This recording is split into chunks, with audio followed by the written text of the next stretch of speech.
Imagine करें कि आप अपनी फैमिली के साथ बोट पर नीले समुद्र में छुट्टियां बिताने गए हैं। चारों तरफ दूर दूर तक पानी फैला हुआ हो और सब कुछ नॉर्मल दिखाई देता हो, लेकिन तभी एक लम्हे में सब कुछ बदल जाए। अचानक समुद्र का पानी कहीं गायब हो जाए और आप समुद्र के नीचे की वीरान जमीन पर फंस जाएं। ऐसे में आपके दिमाग में कई सवालात आएंगे। आखिरकार समुद्र का सारा पानी कहाँ गया? क्या ये पानी दोबारा वापस आएगा या नहीं? तो चलिए इन सभी सवालों का जवाब जानते हैं इस फिल्म से, जो आपको सांस रोकने पे मजबूर कर देगी।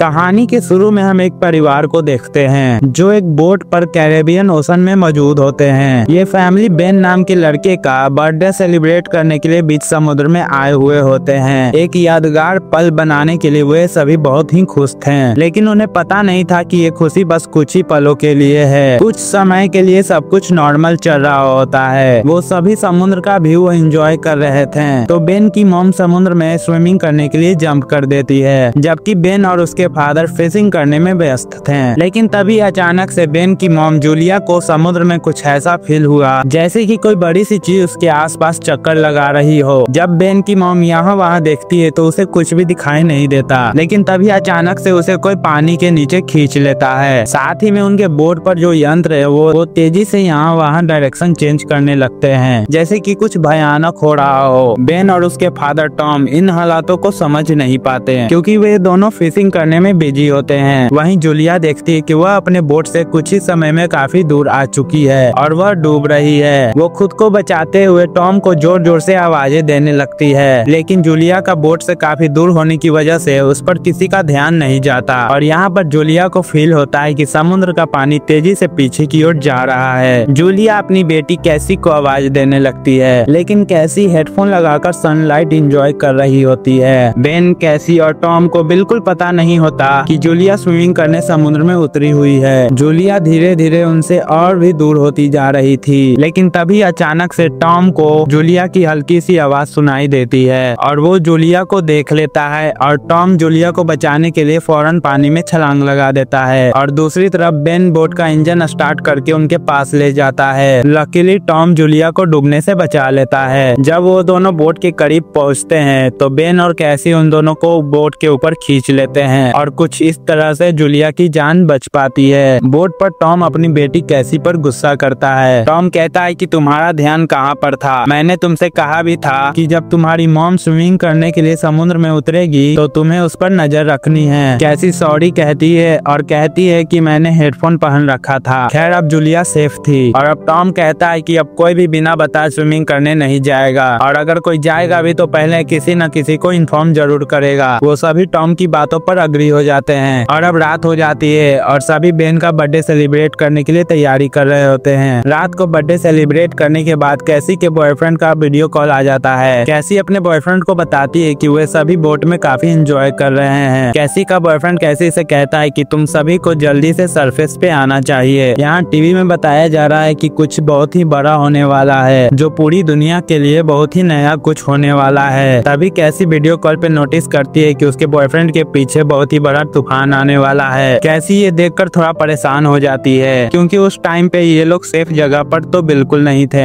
ये दोनों और भी बातें करने लगते हैं, लेकिन अचानक से इन दोनों का कनेक्शन टूट जाता है। कैसी ये बात जाकर अपने मॉम डैड को बताती है, जिसके बाद ये लोग अपने बोट की सेफ्टी चेक करने लगते हैं। और चेक करते करते ये लोग नोटिस करते हैं कि इनके आसपास बहुत सारे व्हेल मछली और शार्क मछली मंडरा रहे हैं, जबकि इस एरिया में व्हेल मछली और शार्क मछली बिल्कुल भी नहीं पाई जाती है। टॉम एक ओशन एक्सप्लोरर था, इसलिए वो ये सब जानता था कि व्हेल और शार्क ऐसा तभी करती है जब कोई बड़ा तूफान आने वाला हो। टॉम को आने वाले तूफान का अंदाजा तो हो ही चुका था, लेकिन उससे पहले उन्हें शार्क से निपटना था। इससे पहले कि वो कुछ कर पाते तभी उनकी बोट को एक जोरदार झटका लगता है। वो सभी काफी घबरा जाते हैं और टॉम समझ जाता है कि बोट के निचले भाग में कोई बड़ा सा क्रिएचर टकरा गया है, जिसे चेक करने के लिए टॉम नीचे पानी में जाता है। वो देखता है कि बोट के नीचे बहुत ही बड़ा डेंट आ चुका है, जो कि जरूर किसी बड़े शार्क मछली ने दिया था। ये चेक करने के बाद जब टॉम वापस ऊपर आता है तो उसके कंधे पे बहुत ही गहरा चोट आया होता है। ये देखकर जूली उसके जख्मों पर स्टिचेस लगाती है, पर तभी टॉम अपनी फैमिली को बताता है कि शार्क के दिए डेंट की वजह से बोट का इंजन खराब हो चुका है। अब हम बोट को आगे नहीं ले जा पाएंगे। वे सभी समुद्र के बीचों बीच फंस चुके हैं और उनके पास सिर्फ यही ऑप्शन रह गया था कि वो किसी को मदद के लिए बुलाएं। लेकिन जब केसी कॉल करने के लिए बाहर आई तो एक भी सिग्नल भी नहीं था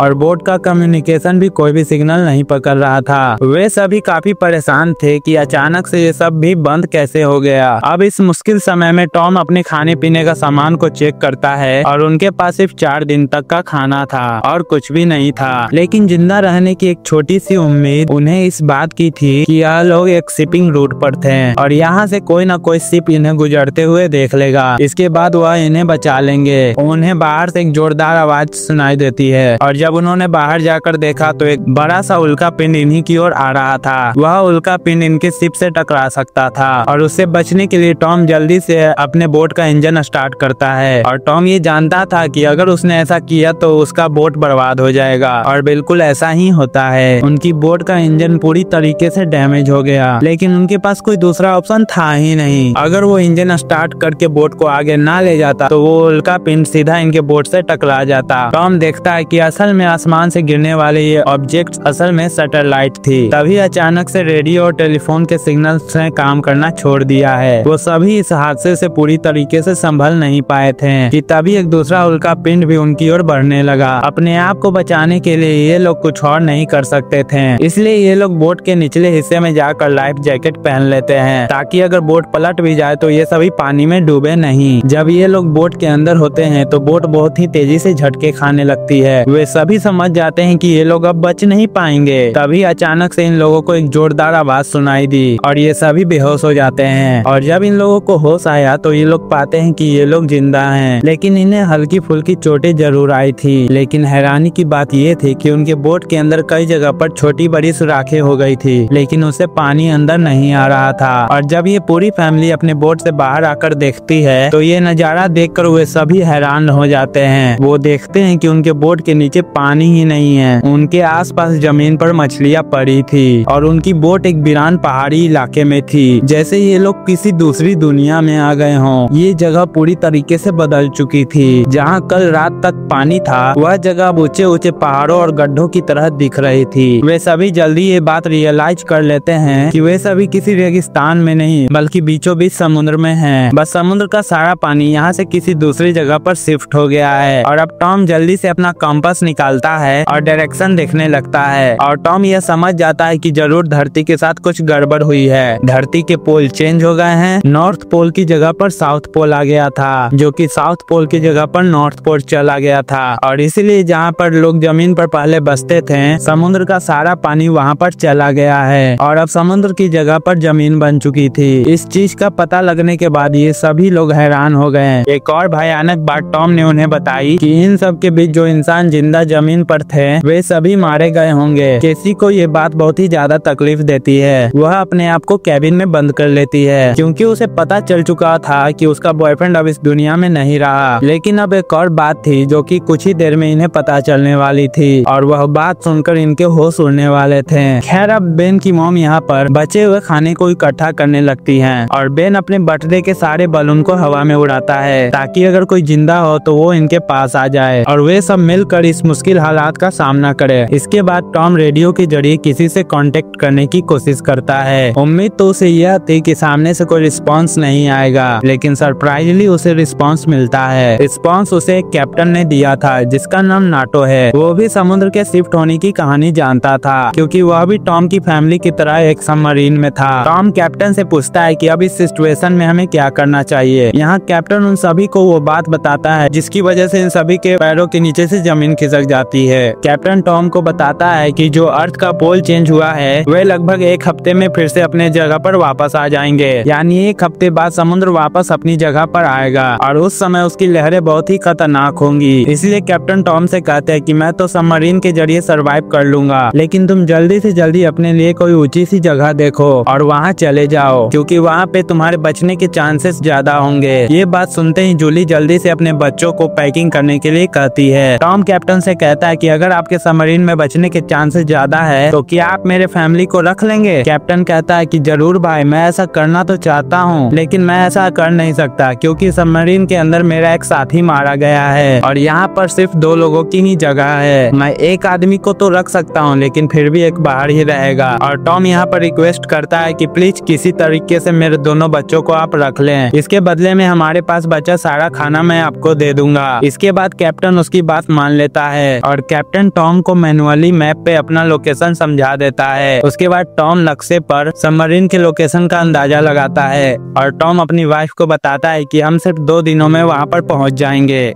यानी कि समुद्र का पानी वापस आने से पहले हम अपने बच्चों को सही सलामत वहाँ पर पहुँचा सकते हैं और इस तरह से हमारे दोनों बच्चों की जान बच सकती है। अगली सुबह ये पूरी फैमिली अपने सफर के लिए तैयार थी। टॉम देखता है कि दूर से एक अजीब आदमी अपने डॉग के साथ उनकी ओर चला आ रहा है। टॉम देखता है कि वह आदमी घायल है, इसलिए टॉम ने उसकी मदद करनी चाहिए। टॉम पानी की बोतल लेकर उस आदमी के पास जाता है। उस आदमी ने टॉम का पानी पीने के बाद उसका शुक्रिया अदा करने की बजाय उल्टा उस पर अटैक कर देता है और ये चीज दूर खड़ी जूली भी देख लेती है और आदमी अपने पास पड़े चाकू से टॉम पर हमला कर उसकी जान ले लेता है। उसके बाद वो आदमी जूली की ओर बढ़ता है। जूली अपने हस्बैंड को तो नहीं बचा पाई लेकिन जल्दी से वह भागकर बोट के अंदर जाती है और केबिन में अपने दोनों बच्चों को लॉक कर देती है। उसके बाद वो केसी को एक फ्लेयर गन देती है और कहती है कि इसका यूज तभी करना जब हम बहुत ही मुश्किल हालात में हो। अभी ये बात कर ही रहे थे कि तभी वो आदमी इनकी बोट पर पहुंच जाता है और उससे बचने के लिए जूली बाथरूम के अंदर चली जाती है और यहाँ पर वो किलर बोट पर सर्च करना शुरू कर देता है और जैसे ही उसे यहाँ खाना मिलता है वह खाना खाना शुरू कर देता है। वह खाना पर ऐसे टूट पड़ता है जैसे कि वह पिछले कई दिनों से भूखा हो। खाना खाने के बाद जब वह जूली को ढूंढने लगता है, ढूंढते ढूंढते वह सीधा कैबिन में जाता है लेकिन वहाँ जाने के बाद उसे पता चलता है कि जहाँ से आवाज आ रही थी वहाँ कोई भी नहीं है। दरअसल जूली बोट में हुए छेद से निकलकर बाहर आ चुकी थी लेकिन वह आदमी का जो डॉग होता है वह जूली को देख लेता है और जूली पर जोर जोर से भौंकने लग जाता है। अब मजबूरी में उस डॉग को चुप कराने के लिए जूली को उस डॉग को मारना पड़ता है और वो खुद बोट के नीचे छुप जाती है। हालांकि ऐसे तो वह उस किलर को नहीं मिल पाती लेकिन जब वह बाहर जाकर अपने डॉग को मरा हुआ देखता है तो वह समझ जाता है कि जूली बोट से बाहर है। जैसे ही वह जूली को पकड़ने के लिए बोट से नीचे उतरा तो जूली वापस से बोट के ऊपर जाकर एक टूटे हुए शीशे को अपना रास्ता बनाते हुए फिर से बोट के अंदर आ जाती है। लेकिन कुछ ही देर में जूली यहाँ पर उस आदमी के हाथों पकड़ी जाती है। वह जूली को उसके बालों से पकड़कर उसे मारने लग जाता है। वह जूली का गला दबाने लगता है। अब जूली खुद को किसी तरीके से बचाने के लिए उस किलर से लड़ने लगती है। केसी जो ये सब केबिन से देख रही थी उसे याद आता है कि फ्लेयर गन यूज करने का यह अच्छा मौका है। केसी फ्लेयर गन उस आदमी पर चला देती है जिससे वह आदमी दूर जाकर गिरता है लेकिन उसे ज्यादा कुछ नहीं होता, बस इन सबको भागने का मौका मिल जाता है और बोट में आग भी लग जाती है। जूली जल्दी से अपने दोनों बच्चों को बचाने के लिए उस बोट से बाहर निकल जाती है। बोट से निकलते वक्त वो किलर एक बार फिर से जूली पर हमला करता है लेकिन इस बार जूली उसे लात मारते हुए पीछे गिरा देती है। बाहर जाने के बाद केसी और बेन अपने फादर की डेड बॉडी देखने के बाद रोने लगते हैं। उन्होंने ये सब की बिल्कुल भी उम्मीद नहीं की थी। बेन अपने पिता की मौत का खुद को जिम्मेदार ठहराता है। वो कहता है कि न मैं वो बलून ऊपर छोड़ता और ना ही आदमी उसे देखकर यहाँ आता। और यहाँ पर जूली भी अपने हस्बैंड से लिपट कर रो रही थी कि तभी वो देखती है कि वो किलर उनकी जलती हुई बोट से बाहर निकल आता है। अब उनके लिए यहाँ रुकना बिल्कुल भी सेफ नहीं था, इसलिए वो अपने दोनों बच्चों को लेकर यहाँ से भागती है। कुछ ही देर बाद उनकी जलती हुई बोट पूरी तरीके से ब्लास्ट हो जाती है। भागते भागते ये लोग काफी थक चुके थे, इसलिए ये लोग आराम करने के लिए एक पहाड़ी के पीछे रुक जाते हैं क्योंकि उन्हें लग रहा कि शायद किलर ने उनका पीछा करना छोड़ दिया है। बेन यहाँ पर भी रो रहा था। केसी उसे हौसला देते हुए साफ पानी पीने के लिए देती है लेकिन बेन पानी पीने से भी इनकार कर देता है। जूली अपने बेटे बेन को समझाती है कि इसमें तुम्हारी कोई गलती नहीं है जो तुमने मदद करने के लिए बलून हवा में उछाले, लेकिन तभी अचानक से जूली देखती है कि वो किलर अभी भी उनके पीछे आ रहा है। अब जल्दी से तीनों किलर से बचने के लिए भागना शुरू कर देते हैं। भागते भागते ये तीनों बहुत ही थक चुके थे लेकिन जब भी ये तीनों पीछे मुड़कर देखते हैं तो वो किलर इनके पीछे ही नहीं आ रहा होता है। अब ये तीनों रुकते नहीं है, लगातार भागते ही रहते हैं और ये तीनों एक ऐसी जगह पर पहुंच जाते हैं जहाँ पर जहरीला पानी मौजूद था, जहाँ से जाते वक्त इन्हें कुछ भी हो सकता था। लेकिन जूली अपने बच्चों को यहीं से गुजरने का हुक्म देती है। जहरीले एसिड से गुजरने के बाद उनकी हालत काफी ज्यादा खराब हो चुकी थी और जूली को एहसास हुआ कि बेन डिहाइड्रेट हो चुका है। उनके पास पानी की कुछ आखिरी बूंदें थी जो उन्होंने बेन को दी, लेकिन इतने थोड़े से पानी से बेन की प्यास नहीं बुझी। अब यहाँ पे कैसी हिम्मत हार चुकी थी और कैसी कहती है कि हम सब जिस ओर बढ़ रहे हैं वहाँ पर सबमरीन होगी भी या नहीं, लेकिन जूली उसे डांटती है, कहती है कि चुप करो, जो मैं कह रही हूँ वैसा ही करो, हम लोग आगे बढ़ेंगे और मुझे पता है कि मैं तुम्हें बचा लूंगी। जूली के कहने पे वे लोग फिर से चलना शुरू करते हैं और आगे बढ़ने पर उन्हें एक प्लेन दिखाई पड़ता है जो सालों पहले तबाह होकर समुद्र में गिर गया होगा। वे लोग प्लेन के अंदर छिप जाते हैं और जूली आखिरी बार अपनी फैमिली फोटो को देखती है जो कल रात उन्होंने ली थी। फोटो को देखकर सभी लोग टॉम को याद करते हैं। उन तीनों को यकीन नहीं हो रहा था कि एक ही दिन में उन सभी के साथ क्या से क्या नहीं हुआ।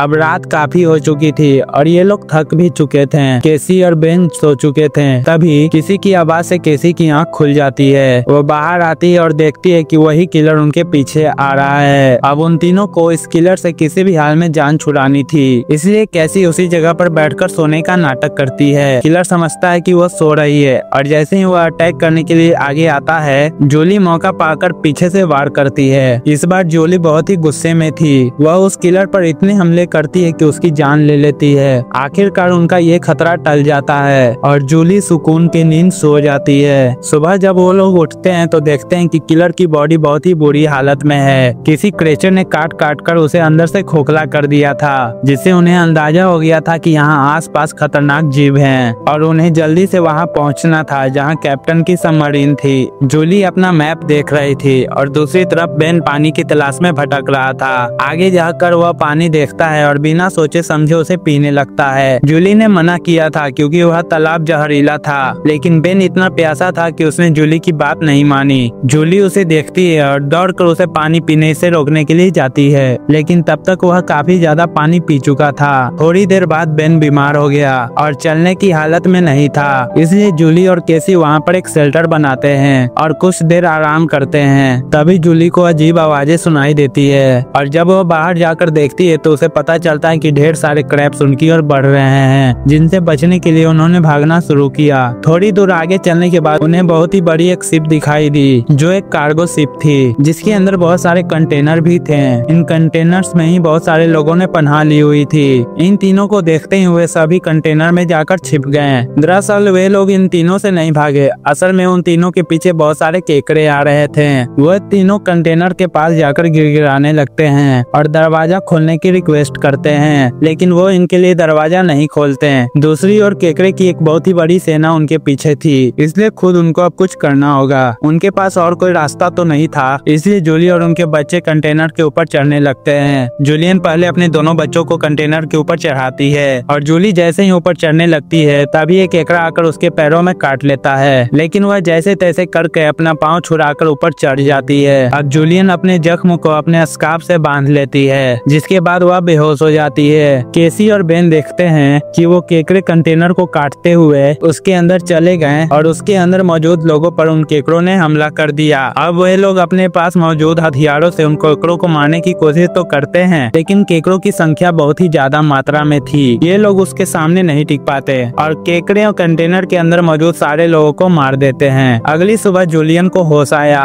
उसने देखा कि उसके दोनों बच्चे यहाँ पर नहीं हैं। वह बुरी तरीके से डर गई कि कहीं उसके बच्चे को कुछ हो न गया हो, लेकिन तभी दूर से उसे केसी और बेन आते हुए दिखाई दिए, जो असल में खाने पीने और हथियार के तलाश में गए हुए थे। खैर अब यहाँ पर वो केकड़े भी नहीं थे और अब जूलियन केकड़े के काटे जख्म को ठीक करती है, जबकि बेन कंटेनर के अंदर मरे हुए लोगों के वेपन्स को कलेक्ट कर लेता है ताकि उसे खुद की सेफ्टी के लिए यूज कर सके, और वहाँ उन्हें थोड़ा बहुत खाना भी मिल जाता है। खैर इसके बाद जूलियन कैप्टन से कांटेक्ट करती है, तभी वो बताता है कि मेरे ऊपर भी इन्हीं क्रीचर्स ने अटैक कर दिया है और अब मैं बहुत ही ज्यादा जख्मी हूँ, मैं तुम्हारी मदद नहीं कर सकता। और साथ ही वो जूलियन को यह भी बताता है कि अब समुद्र का पानी बहुत ही जल्द वापस अपनी जगह पर आने वाला है, इसलिए तो ये सी क्रीचर्स वापस से यहाँ पर आ गए हैं। जूलियन रोने लग जाती है क्योंकि इन लोगों को यह भी नहीं पता था कि सबमरीन तक जाने बताने के लिए उन्हें कौन सी डायरेक्शन में जाना है, क्योंकि सारी रात भाग दौड़ में उनका मैप भी गिर गया था। इसलिए कैप्टन उनकी आसानी के लिए अपनी फ्लेयर गन से हवा में फायर करता है और बेन उसे देख लेता है, मगर वह जगह उनसे बहुत ही ज्यादा दूर थी।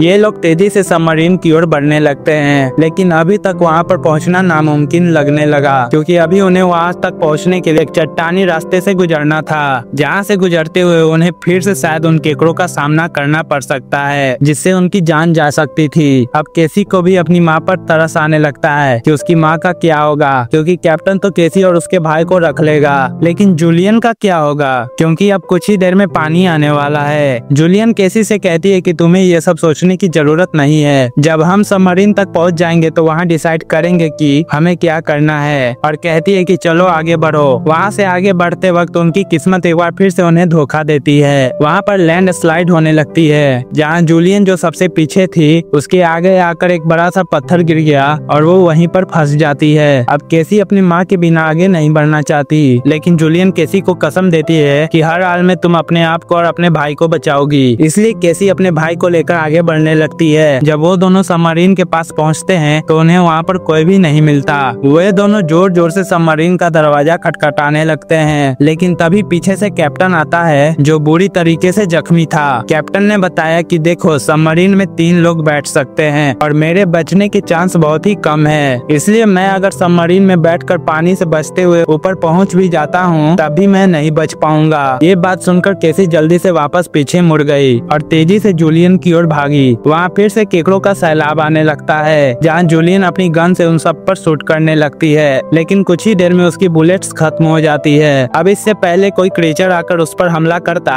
केसी ऊपर से अपनी हाथ देती है और आखिरकार जूली केसी की मदद से यहाँ से निकलने में कामयाब हो जाती है और ये लोग जल्दी से भागते हुए सबमरीन की ओर आ जाते हैं। अब ये लोग बिना समय गवाए जल्दी से सबमरीन के अंदर बैठ जाते हैं और वो भयानक केकड़े भी उनके पीछे आ जाते हैं, लेकिन तभी उन्हें एक भयानक बड़ी समुद्री लहर उन्हें अपनी ओर आती दिखाई देती है, जो कई 100 मीटर ऊंची थी। देखने में बहुत ही खतरनाक लग रही थी। वह तेजी से जोरदार तरीके से आकर उनके सबमरीन से टकराती है, जिससे ये लोग बेहोश हो जाते हैं। और जब जूली को होश आया तो उसने पाया कि उनकी सबमरीन पानी में नहीं है, बल्कि समुद्र की वो बड़ी सी लहर उनके सबमरीन को बहाकर एक बड़ी सी शहर में ले आई थी, जो कि पूरी तरीके से तबाह हो चुका था, जिसे देखकर साफ समझ आ रहा था कि जमीन से अब इंसानों का सफाया हो चुका है। और बस यही सीन दिखाते हुए यह मूवी यहीं पर खत्म हो जाती है। तो दोस्तों, आपको ये कहानी कैसी लगी कमेंट में जरूर बताएं, और वीडियो पसंद आई हो तो वीडियो को लाइक और चैनल को सब्सक्राइब जरूर करें। तो मिलते हैं अगली वीडियो में एक नई कहानी के साथ।